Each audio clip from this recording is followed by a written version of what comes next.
Russian propaganda, and I wouldn't, if I were you, I wouldn't give it a drop of ink worth paying attention to.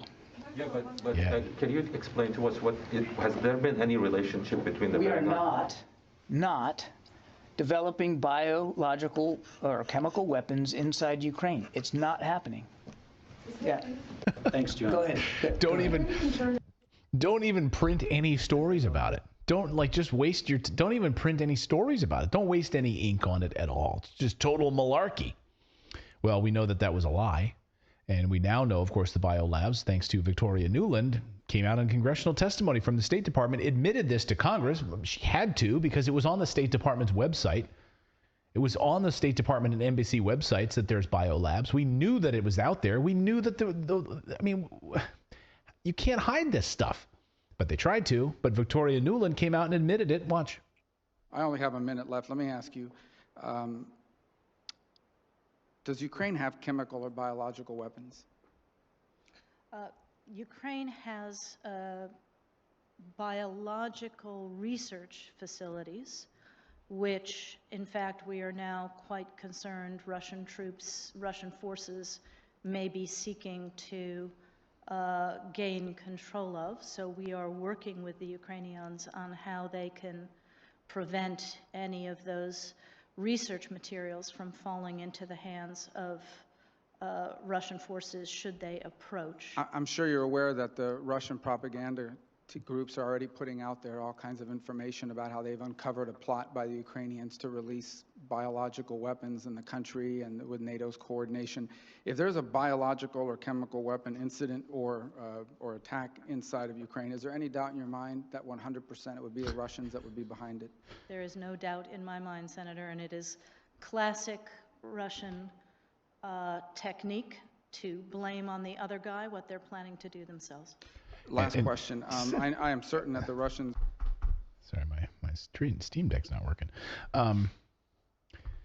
Anyway, just let me feed you the question. Here's this softball. Yeah. Right. Toss it. I'm going to toss it in real slow for you here. Here it comes. Here's a softball. Ready? There you go. Hit it, hit it, hit it, hit it. And she laughs. She's even laughing. She's like, "Thank you, Senator, for that very easy question." It wouldn't even, cross my mind. Of course it would be Russian propaganda. People with a low IQ, that's how they speak. People who don't understand what's going on, they'll just blame anything on Russian propaganda. That's all they do. It's the easiest way out because then it shuts down conversation. Intelligent people don't talk like that. So her worry when the war started was that Russian troops would gain control of these labs and gain access to resources, she said. Meaning she was prepping us for Russia to see these things, and that when they say it, we should preemptively know that this would be disinformation. Well, Russia has gained access now, and these areas are in Russian control, and wouldn't you know it, we're learning some things. And they can deconstruct these labs on their own, and they say that they have.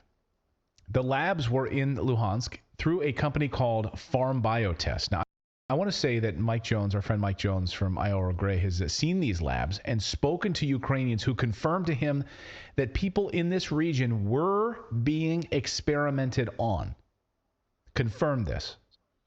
We have seen this footage. We have seen the footage. But we will leave it to him to show it when he's good and ready. And we encourage you to follow what he does in his great reporting. So Russian Lieutenant General Igor Kirillov presented Ukrainian language documents referring to HIV infection studies that began in 2019. The list of targeted groups shows service members alongside prisoners, drug addicts, and other patients at high risk of infection.